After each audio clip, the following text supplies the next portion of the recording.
फजर पढ़ाने के बाद सहाबा की तरफ रुख किया।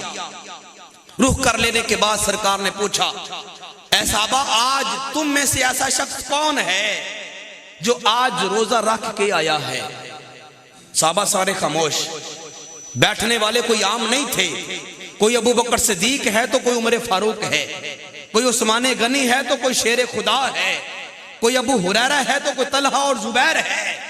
पूछा, सहाबा आज तुम में से रोजा कौन रख के आया?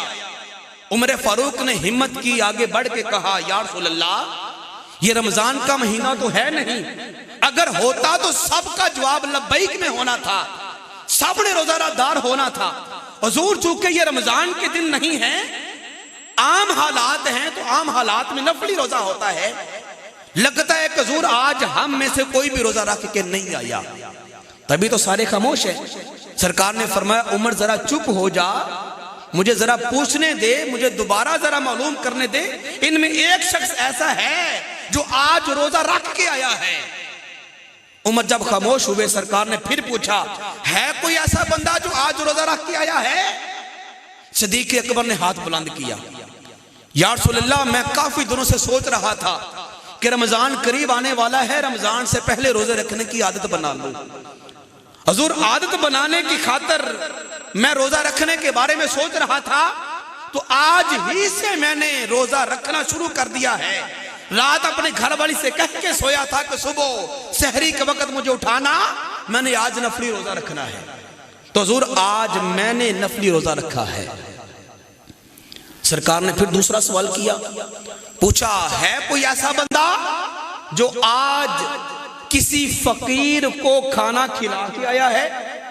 नमाज पढ़ के मस्जिद में बैठे हैं, नमाज फजर है, नमाज फजर की गुफ्तगू नहीं हो रही, जोर के बारे में तालीम नहीं दी जा रही कि जोर भी पढ़ना, असर के बारे में नहीं कहा जा रहा कि असर वो नमाज है जो मुसलमानों को उनके वालिदैन से भी बढ़कर अजीज है, और ये वो नमाज है जो सलाते वुस्ता है। फरमाया, तुम्हारी सारी फौत हो जाएं लेकिन सलाते वुस्ता कभी फौत ना होने पाए। नमाज का दर्स नहीं है, रोजों की फराइज की पाबंदी का दर्स नहीं है, ज़कात और हज के पैगाम नहीं दिए जा रहे। पूछा, आज कौन बंदा ऐसा है जो तुम में से फकीर को खाना खिला के आया? फिर सारे खामोश।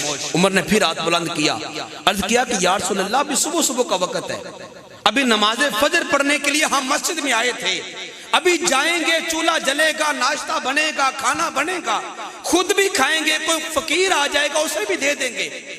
हुजूर सुबह सुबह तहज्जुद के वक्त, सहरी के वक्त, और वो भी आम दिनों में, रमजान से हट के, ना तो अमूमन फकीर आते हैं ना ही उनको खाना खिलाया जाता है, तो हुजूर अभी जाके खाना भी खिला लेंगे। फरमाया, उमर जरा ठहर जा, एक शख्स इनमें ऐसा है जो आज फकीर को खाना खिला के आया है। इतनी बात हुई, फिर पूछा, कौन शख्स ऐसा है जो आज खाना खिला के आया?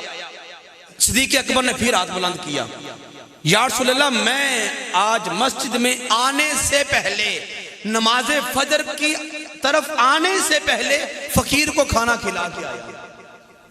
साहबा फिर हैरान कि सिद्दीक इस बारे में भी नंबर ले गया। नफली रोजे का सरकार ने पूछा तो सिद्दीक का नंबर 1 था और हाथ बुलंद था सिद्दीक का। आज अगर फकीर को खाना खिलाने की बात हुई तो सिद्दीक फिर बोल पड़े, अर्ज किया, या रसूल अल्लाह, जब मैं सुबह नाश्ता कर रहा था, सहरी कर रहा था, तो मेरे साथ मेरा छोटा बेटा अब्दुल्ला भी उठ गया। उसने भी कहा, अम्मा जान, मुझे भूख लगी है, खाना बना के दें। तो मेरी घर वाली ने 2 रोटियां बना के मेरे बेटे अब्दुल्ला को भी दे दी। चूंकि जमात का टाइम करीब था तो मैंने कहा, बेटा चलो हाथ में पकड़ लो, रास्ते में जाते जाते खा लेना। अभी 1 रोटी मेरे बेटे अब्दुल्ला ने खा ली थी, दूसरी हाथ ही में थी कि जब हम दरवाजे से बाहर निकले, देखा सामने फकीर खड़ा है। फकीर खड़ा, उसने कहा, ऐ सिद्दीक, रात का भूखा हूं और काफी देर गए इशा के बाद तुम्हारी बस्ती में आया था, और मैंने ये सोच के सदा नहीं लगाई कि सारी बड़े मुत्तकी हैं, सरकार के सहाब हैं, कोई इशा के बाद नफलों में खड़ा होगा, कोई तहज्जुद में खड़ा होगा, कोई कुरान पाक की तिलावत कर रहा होगा, तो जब सुबह उठेंगे तब सदा लगाऊंगा। अगर इस वक्त सदा लगाई तो उनकी इबादत में खलल आ जाएगा। अपनी भूख प्यास बर्दाश्त कर ली, लेकिन अबू बकर तुम्हारे मोहल्ले में किसी को परेशान करना और दरवाजे पे दस्तक देना मैंने बर्दाश्त नहीं किया।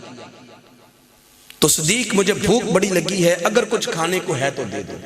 تو کہا یا رسول اللہ میرے بیٹے کے ہاتھ میں ایک ہی روٹی تھی، ایک کھا چکا تھا، تو میں نے کہا بیٹا یہ کھانا یہ روٹی اس فقیر کو دے دو۔ تو حضور آج نماز فجر سے پہلے میں فقیر کو کھانا کھلا کے آیا ہوں۔ پھر سرکار نے پوچھا ہے کوئی ایسا بندہ جو آج کسی بیمار کی تیمارداری کر کے آیا ہے؟ تیمارداری کسی کی کر کے آیا؟ پھر سارے خاموش۔ عمر نے پھر ہمت بڑھائی اور آگے بڑھ کے کہا یا رسول اللہ ابھی نماز فجر کا وقت ہے، مسجد میں بیٹھے ہیں، ابھی دن چڑھے گا، باہر جائیں گے، محلے میں دیکھیں گے، پوچھ گچھ کریں گے، آج مسجد میں کون غیر حاضر تھا، جا کے دروازے پہ پوچھ گچھ کریں گے، معلوم ہوگا کہ فلاں ساتھی آج بیمار ہے، اس کے پاس جا کے عیادت کریں گے، تیمارداری کریں گے۔ حضور ابھی تو صبح صبح کے وقت تیمارداری کسی کے نہیں کی جاتی۔ سرکار نے فرمایا عمر ذرا ٹھہر جا، ایک بندہ ایسا ہے جو آج نماز فجر سے پہلے کسی کی تیمارداری کر کے آیا ہے۔ پھر پوچھا کون شخص ہے جو تم میں سے آج کسی بیمار کی تیمارداری کر کے آیا ہے؟ صدیق پھر ہاتھ اٹھاتے عرض کرتے یا رسول اللہ میں آج بیمار کی تیمارداری بھی کر کے آیا ہوں۔ میرے ایک دوست ہیں حضرت عبد الرحمن ابن عوف، میرے ساتھ تجارت کرتے ہیں، مکہ سے میرے ساتھ ہی آئے مدینہ ہجرت کر کے، کافی دنوں سے بیمار تھے، جب بھی ان کے گھر جاتا تیمارداری کے لیے آگے سے پتا چلتا وہ کسی کام سے باہر گئے ہیں، تو مجھے یہ بھی پتا تھا کہ عبد الرحمن وہ میرا دوست ہے جو کبھی تہجد نہیں چھوڑتا، تہجد ہر روز بیمار ہو تندرست ہو، گرمی ہو سردی ہو جیسے حالات ہو، میرا دوست عبد الرحمن تہجد کی نماز گھر میں لازمی ادا کرتا ہے۔ حضور 2-3 دفعہ گیا تھا، گھر میں ملاقات نہیں ہوئی تھی، آج میں نے تہیہ کر لیا تھا کہ تہجد کے وقت جا کے گھر جا کے بیمار کی تیمارداری کر کے آؤں گا۔ تو حضور صبح صبح ناشتہ سے پہلے سحری سے پہلے میں عبد الرحمن ابن عوف کی تیمارداری بھی کر کے آیا۔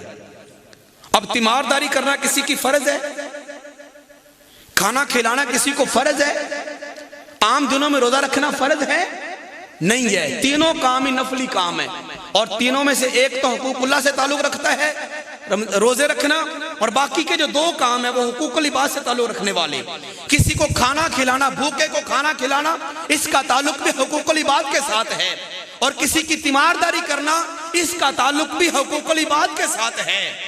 حضرت ذوالفقار جب یہ تینوں باتوں کے جواب صدیق اکبر دے چکے تو سرکار نے فرمایا جس نے جنتی دیکھنا ہے صدیق کو دیکھ لو، جس نے جنتی دیکھنا ہے وہ صدیق کو دیکھ لو۔